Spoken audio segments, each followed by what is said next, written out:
Alright, ladies and gentlemen, welcome to Retake League of Legends Edition brought to you by EGF Media. Tonight we'll take a look at the LCS, what it means for fantasy, and some predictions for the upcoming weeks right before playoffs. My name is Jared Warnke, and tonight our guests are Christian Saxby Kaleski, Owen Airship Bishop Kruger, and Alex Shinkari Erdenberger. How you guys doing tonight? I'm doing real well. Alright, so let's cover the news a little bit. 6.5, patch 6.5 came out last week, so we have seen all those changes come along with it. Xiao is actually back in competitive play. He is playing on the Chinese Challenger Team OMD. The actual league is called the LSPL, so we will have to see whether or not he comes back fully into the challenge or into professional scene. And the new champion was announced, Relian Soul, the Star Forger, some fancy dragon who just blows people up with stars. What do you guys think of the new champion? I think he's interesting. He definitely has a lot of sassy things to say to a lot of champions. Yeah, I think it's like 110 interactions overall. Yeah. Ish. I'm kind of nervous to see how he works out, though. Like, the Q seems very difficult to execute properly. It's like the ultimate Nvidia Q. Alright. It looks like it needs to be used like an Ash arrow, but whatever. Yeah, it's kind of weird. Alright, but let's get right into the LCS breakdown. So we saw a lot of great games. We saw a lot of not great games. Let's take a look at those. Christian, what was your pick for NA? The NRG versus Team Liquid game, actually. It was very interesting. Liquid got a little bit ahead early, and then one fight happened where in the bot lane by Dragon, I think NRG picked up the Dragon, but Team Liquid was winning the fight. Conquan went bot, Dardoch let him go, thinking that it was a guaranteed kill, went in, got Zed's first kill, and then Conquan got executed, so they literally lost a kill and gave Zed another kill, and he just snowballed from there, and then the game just went out of control for Team Liquid, and NRG won outright. The new tank Zed maybe hitting your solo queue. Oh, please no. Alright, what was your pick? I really enjoyed watching the Echo Fox versus Dignitas game. So, okay, usually you don't like watching 40-minute farm fests. I mean, it was just farm for days. There were 4 kills at 40 minutes and 6 kills at 50. So that's not even like NA stall out. It's just like 1 kill per 10 minutes. It's so low. So Fox found their first kill at 52 minutes. They weren't getting stomped, but they were behind the whole time, and neither team wanted to commit onto the fights for fear of falling further behind than they were. So Froggen also got the max CS record in one game in all of professional League of Legends history at 726 CS. That's just so much CS, and Fox gets pushed up against the wall, just in their base, just getting pounded over and over and over, and they can't break free. They manage to win a fight, push into the opponent's base, they lose the team fight. So at this point, you're like, okay, Dignitas has this game in the bag. How could they possibly lose? But then Keith, Hard, and Big flash into the enemy base and backdoor. Big was the only member of his team left alive, is Alistair, and just auto-attacks it for the cow punch to win the game. Like, it was ridiculous. It was the slowest game I've ever watched that was actually interesting. And additionally, it went so far, the casters just couldn't keep up. Kobe was just exasperated, just like yelling. Like he ran out of words to describe what was happening. It was just beautiful. It was terribly beautiful, like a car crash in slow motion. These games remind me so much of Team 8 last summer. How they would always go like 60 minutes, 62 minutes, and the casters were just like, I don't know how this happens. But like if they get late enough, I guess they could win. Alex, what was your game? Well, my game was Renegades versus TSM.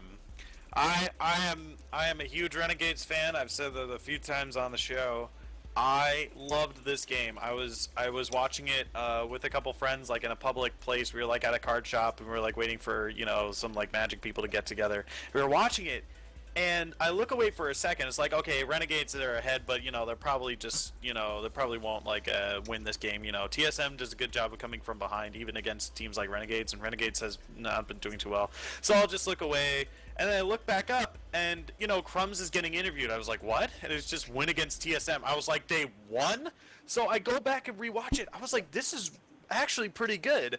Like, there were like Renegades played their comp very well, and then there was a little iffy on like I wasn't really convinced by Double If's Jin, but for the most part, that was a pretty good game for Renegades. So thumbs up. Yeah.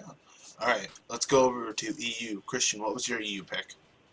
I was a very big fan of the Vitality versus G2 game on Thursday. It was, pretty high kill, crazy game. Perks on LeBlanc playing mega aggressive. Trick on Gragas making plays left and right. He made the game-winning play with, I think it was a flash body slam onto Hjarnan, who was pushed up a little farther than he should have been, and it cost them the game. Just a lot of fun, good plays from both sides. These are two of the top 3 teams in Europe, so it was a lot of fun to watch, and I'm hoping for more excitement this coming week. All right, Owen, what was your EU pick? I really liked Vitality's win over Fnatic. Fnatic had this great dual AD carry comp with the Corki in the mid lane, and then they had a pretty significant gold lead. It wasn't like 10k or anything, but it was pretty strong. And then they just kind of stopped winning. GP from Vitality proved to be very valuable in the late game, and there was a lot of great teamfight execution to secure them the win. And it was just interesting how, like, if you asked me during like the point where Fnatic was ahead during the early game, I'm like, oh, there's no way they can lose. And it wasn't even like Fnatic, made necessarily mistakes. They just kind of got out-comped, out-farmed, and just a couple key team fights kind of flipped the scales. And it's one of those games that kind of reminds you that this is a very dynamic game, and that a lead early doesn't necessarily translate into a win, like we've seen with a bunch of NA teams this week. Yeah, we saw that with Dignitas against Immortals. They were up Yeah. 10k, and they just let it go. Oh. Alex, what was your European pick? Origin versus Unicorns of Love. Not only do they have an impressive win against them in terms of gold, in terms of a lot of the neutral objectives.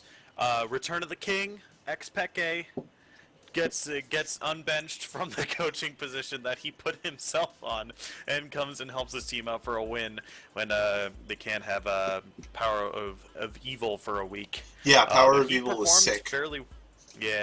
Xpeke performed very well this week, and I was very impressed by the rest of his team's performance. This game in particular was very, very good by them. They played their comp very well, and they came out on top, especially playing those neutral objectives very well. All right, let's move on to the teams of the week. For the top of the tables, an NA Immortal still stands strong at 15-1. CLG Cloud9 tied at second at 11-5, and then TSM are 2 games behind at 9-7. And in Europe, Gamers2 and H2K are now tied for first at 13-3. Vitality is at 12-4, and then Origin, Fnatic, and the Unicorns are all tied at 9-7. So I do believe all the playoff spots are now locked up and in for both regions. It's just now who seeds where. So let's talk about the top of the teams. Christian, who was your? North America, Immortals are still on top. Cloud9, they had a pretty easy week, so I'm not going to call them a top team. CLG, again, 1-1. Teams are starting to figure out CLG, though, and they only split push. That's kind of their thing, so no real top team, aside from Immortals. And then over in EU, G2 beating Vitality was so huge for them to, really contest first place against H2K. They have a fairly easy week next week. I don't know I know they're playing Unicorns of Love, and I want to say like Splice or another lower level team. And if they could pick up that 2-0, that would be huge for them. Whereas if they were a game down on H2K, who also have an easy week, they would have a much harder time fighting for that first place spot. All right, Owen, who are your top teams? I'm actually going to mention C9 here. Granted, they had some really easy games against Renegades and Tip. I'm not super surprised by the results there. However, it kind of secured them a tie for second place with CLG. So you're going to see them kind of next week going up into Echo Fox and Liquid, which isn't a guarantee to a week for Cloud9, but it does give them an advantage. However, CLG is going up against Energy and Dignitas, so CLG also has the matchup. So what we're seeing here is, as far as like fighting for playoff spots, is that CLG and Cloud9 are kind of indirectly competing for that second place seed and trying not to throw games against the mid and lower tier teams. And we might actually end up, if they tie, there's going to be a tiebreaker. Yeah. That could get kind of interesting there. That because they're tied in the series. Cloud9 won the first game, CLG won the second game. so we will have to see Yeah. that. Alex, what was your team of the week? So my team of the week wasn't exactly like a first or second place team, but I picked Origin because specifically after their play again in IEM, it was just a very, very just upsetting performance. Coming back and then having to bring in Xpeke, is huge because Xpeke said, "Well, I've played maybe a couple like solo queue games, but that's really been it. Like I haven't like been practicing like Power of Evil has, like the rest of the team has, so I don't really know how I'm going to do." He came back, gave the team 2 wins, even though the game against Rockhead, like they could have, like everyone could have predicted they were going to win there, but being able to win against Unicorns of Love as well brings them up into 4th place, which is really, really good for their standings in the European League. Yeah. All right, and let's talk about the bottom teams. In North America, Renegades round out the bottom at 3-13. Digger 1 game ahead at 4-12, and Tip are at 5-11. And over in EU, Giants are 2-14. Rocket is 3-13. Elements and Splice are tied at 5-11. What team really disappointed you this week, Christian? Oh boy, Dignitas in NA. I'm not going to say too much about that though because my co-hosts will. Yeah, I think everybody's got something to say about Dignitas. I'm just going to leave it at they looked absolutely dreadful this week. But I'll let them, dive further into that. Over in EU, Giants, they have a newish roster. They have Sonstar and AD Carry, Wisdom in the jungle. And I think do they have one more new player? Yeah, they took out Adam in the top lane. Or I forget who their new top laner is. But regardless, they look better overall, but they still need time to mesh. I think, it's too little too late. They're auto-relegated, basically. Well, there's no more auto-relegation. But Unicorns of Love, actually, are looking really shaky with Lulex. I think they're 0-4 since picking him up. That's not a good sign. And they have a really tough week this week, so I expect another 0-2 against G2 and H2K. There is no more auto-relegation spot. It's 8th, 9th, and 10th all go into the promotion tournament. Oh, right. They changed that up for this split. Yeah. Forgot That's about a that. change. What do you have to say about Dignitas? Can we all have a collective moment of silence for Dignitas? Just. Okay. That's enough time. Yeah. They can't close these games out. I mean, they managed to get an early lead. They either they just can't capitalize the advantage in a meaningful way. Like we've seen similar issues in other NA teams. Like this isn't an issue exclusive to Dignitas. I'm not trying to single them out. Like Echo Fox and Renegades have had similar issues where like they're not consistently awesome, but sometimes they'll like manage to pick up this early game lead or like beat them in picks or something. But then we see Dig lose a game with a 10k gold lead. And then another one where they actually won the last team fight and then got backdoored. Like, I mean, I have really big sympathy for their lineup because we know their players are awesome. Yeah. They have really good mechanics. They have really good ability, but somehow something is going wrong in this weird, like, strange, like, chaos of the game where they just can't find the openings. I'm not sure if they're just inexperienced, but we've seen a lot of their players have, extended histories in the LCS, so I don't think it's that. It's just there's something wrong. And it's so sad to see a team do amazing and then just lose, especially since they've had a really rough season. You're kind of trying to root for the underdog, be like, okay, pull out a couple wins, turn this into a good situation, and then just nothing. Yeah, I think the only new players on Dignitas, well, Billy Boss, I don't know how much challenger experience he has, but Kire was for a long time. Kire was actually a really good European Challenger Series jungler. Yeah. He was on Denial over the summer. He played a lot of Rengar, and it actually went pretty well for him, but there were a little bit of issues towards the end of that season, so they actually were not able to make the EU LCS. What was your EU team? Owen. Oh, I don't know if I had one for EU. Oh, alright, well, we can just move on. By Dignitas. Yeah. Alex, what do you have to say about Dignitas? Well, it's just dumbfounding. It's dumbfounding how you can be up in everything, be winning in everything, and then lose. It is. I have never ever seen a game like this ever in League of Legends. Like this has to be like the worst game of League of Legends I've ever seen professionally ever, and it's disheartening.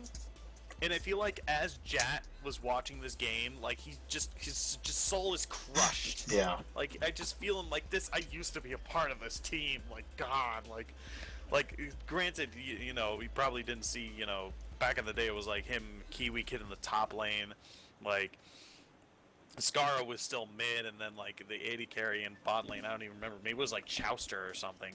I don't remember. Was it Cutie Pie all the way back then? Maybe Yeah, Cutie even, Pie but was like in there. Was Yeah. the toy around at that time? maybe. It could have been like No. Cutie Pie and Crumbs, that like older Yeah. older lineup. But like that, like I was so confused. I was just like, how does this happen? I don't get it. I'm so confused. Yeah. We Help definitely, me. Dignitas have just been having a lot of struggles recently. We saw the 4 deaths but no kills game against Renegades, where Dignitas got 2 people executed at the tower, and then Renegades died 2 people to the Rift Herald. Alright, Yep. so let's talk about the teams in the hunt. Christian, Yep. who are you looking at? Next week, actually, I'm sorry, this week, 3 days from now, in Europe, there is a huge fight for 4th place. Fnatic, UOL, and Origin, they're all 9 and 7. And Fnatic and Origin are playing each other. It's just gonna be an awesome, week of games. UOL has a really tough week, but, anything can happen. We've seen bottom tier teams beat top tier, so maybe they take a game off H2K or G2 and keep themselves in the running, so it's going to be a pretty awesome contest for 4th place. Alright, Owen, what team are you watching this week? I'm trying to keep my eyes on NA's teams that are fighting for their playoff spots. So I don't have one. I have a couple. Like TSM and Energy and Liquid are kind of like not necessarily fighting for a playoff spot at this point, but they're kind of trying to get better seeds. And TSM coming off their massive loss against Echo Fox, it probably won't affect their playoff viability, but it could cost them a bye, which is pretty huge, especially since we've seen a lot in the past playoffs just go nuts. Like everything you think coming from the normal season, and then playoffs happen, and it's just chaos. Yeah. Like last season specifically, we had Cloud9's, 4 games in a row, where if they lost, they would have lost, like been kicked out, and they just keep winning. Like I just. Oh crazy yeah, stuff after they happens. brought High back in the summer. Mhm. A miracle Yeah. run. Well, yeah, they the It's last every week playoff. they needed to win 1 game, and it was TSM and TDK, and this was when TSM was really like ahead, and Cloud9 lost to TDK. That was like Yeah. TDK's 2nd win that season, and then Cloud9 actually turned it around and beat TSM. All right, Alex, who are you watching? So, I'm still watching. I've said this like a bunch of times, but it's only because H2K and G2 have been tied for so long. So, I'm going to watch H2K this week because, whoever comes out in first is going to be, that last, team to go into. The difference between first and second could be huge for the playoffs, is what I'm trying to say. Sorry. Alright, so we here love our fantasy. Let's talk about it. The biggest winner, despite going 0-2 this week, was Shifter, the mid laner for Dignitas. He had 61.57 points in an 0-2 week. I think this is probably the worst that the only consolation prize Dignitas were able to take. And the biggest loser this week was Giants' new jungler Wisdom with 0.77 in their 0-2 week. So, who surprised you guys? Christian, we'll start off with you. Dignitas went 0-2, and their team has the most points. They got like 42 points just Yeah. because that one game, 10 turrets, like 8 dragons, 2 like all that just adds up, and they loot. Like this is the retake episode all about Dignitas. Yeah. Because they disappoint, yet somehow their whole team pulls ridiculous fantasy numbers. Retake It Dignitas doesn't edition. make sense. It doesn't. It's so surprising. I looked it up. I was looking it up before, but I think all 5 members of Dignitas's lineup were in like the top 11-ish. I think they were like 1, 7, 8, 9, 10, or 7, 9, 10, 11, or something like that. And they were just like so up, but none of them won. Oh, and what do you have to say? Yeah, I take Dignitas to Mad Throws, right? And they somehow put up the most points. Like, I can't focus on anything else. Like, I was trying to think of other things to talk about, and it's just, what? Like, what? What is going on? Like, is this NA, or is this, like, solo queue? Is this, like, is this even League of Legends? Like, I don't even know what's going on anymore. Like, I just can't, I'm gonna need to, like, go take a vacation. I need a sabbatical. Like, this is just too much. I can't even. Anything to add, Alex? 3 out of the 5 Immortals players were all in the top 5. Okay. Yeah. I think we've shit on Teknoaxe enough. Yeah, I can agree with that. All right, let's move on to who we should be playing next week. Christian, who are you going to be starting? Well, for the players that I can get, all of the top 3 teams in Europe had really easy weeks, so they're most likely all going to put up big numbers. I would take out anyone UOL because they're playing G2 and H2K, and I personally expect a very brutal 0-2 for them with low points. And over in NA, following on what Alex just said, Renegades players, man, Ninja looked really good, Seraph looked really good, Freeze actually as a team he can get behind now, even Crumbs has been really disappointing all split, but this past weekend, they definitely looked a lot better than they had for the entire split beforehand. I think they all put up huge points. I think one of the big things with Crumbs is that Gragas pickup that not a lot of teams are picking or banning away from him. We've seen whenever he's up against like a top 2 team and he picks Gragas, he's making all these plays happen, and Renegades just aren't really able to transition it well. But Crumbs has been playing really great when he's playing Gragas specifically. Oh, and who are you going to be playing? I'm probably going to try and pick up players from Cloud9. They're pretty likely to go 2-0 next week, so players like Sneaky, High, and Rush are pretty reliable. They don't do well every week, but they do well consistently enough. And Jensen and Balls are also good, but they have been kind of shaky certain weeks. They don't do super well, depending on how the team performs. However, they're not one of them. They're a contested team, obviously, for picks, but you're also going to have kind of an advantage in that people are probably going to be trying to get, Immortals and CLG and stuff like that. So, especially their matchups being pretty advantageous. They're not guaranteed wins, It's not like it's Immortals versus Renegades or something, but it's still pretty good odds. You could probably fit in a couple of them to your team without giving up first-round picks or anything like that. All right, Alex, who are you playing? I'm gonna be looking for trades for some CLG players because they do have a fairly easy week. I don't know if I'll be able to get in my league, but I do have Xsmithy, and I'm going to be playing him. Just cautionary tale for all those out there: don't main shifter if you don't have to, because this week was definitely a fluke. It's probably not going to happen again. So just keep that in mind. All right, we got one more week of games before we have playoff start. So what matches should we be watching this week, Christian? Oh man, Fnatic versus Origin, a rematch of the first match of the split in EU. It's gonna be pretty huge. I expect UOL, who are also 9-7, to go 0-2, so I think they'll be out of the running. But Fnatic and Origin on Thursday play Elements and Giants respectively, and I expect both of them to beat those weaker opponents. So on Friday, it'll all come down to their match versus each other, and I think it's going to be really incredible, quite frankly. All right, Owen, what games are you watching? I'm definitely going to keep an eye on Echofox and NRG. They have really bad weeks, so we might see an upset, but I wouldn't really expect it. And from EU, I'm definitely confused here. Like, all the top 2 teams are super close, and the matchups are so volatile and chaotic. So what I would recommend doing is paying attention to the standings on Friday morning or Thursday night, so you kind of see like where everything fell on the first day, because there's so many different things that are like, oh, if this team wins and this team loses and then this team loses again, like standings are going to just fly all over the place, I think.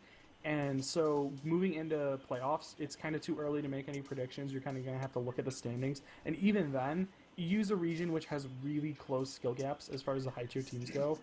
And I definitely say that they're going to be an interesting region to watch playoffs compared to NA, where you kind of have this dynamic between like a couple top tier teams, a couple mid tier teams, and a couple low tier teams. Not a lot of like closeness in the ladder. Yeah, we could have a lot of different tiebreakers depending on how everything plays out. Alex, what game are you watching? So I'm more paying attention to like a bunch of games, not one in particular.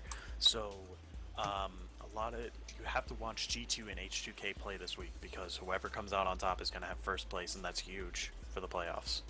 So that's going to be Mondo Importante. All right. And as always, European LCS starts Thursday and Friday, but since here in America we use daylight savings time, it's actually going to start at 1 p.m. instead of noon, and that's going to be running until Europe switches over to their summertime. And then for North America, games start 3 p.m. Eastern Standard Time on Saturday and Sunday. And that will do it for today. I'd like to thank Alex, Owen, and Christian for joining me tonight. And make sure to follow us on Twitch, find us on Facebook, Twitter, YouTube. All those links are down below. And from all of us here at EGF, I'd like to thank you all for joining us. You can join us next Monday, where we will talk about the last week of LCS and some of the playoff stuff that will be coming up. My name is Jared Warnke. I will see you next week.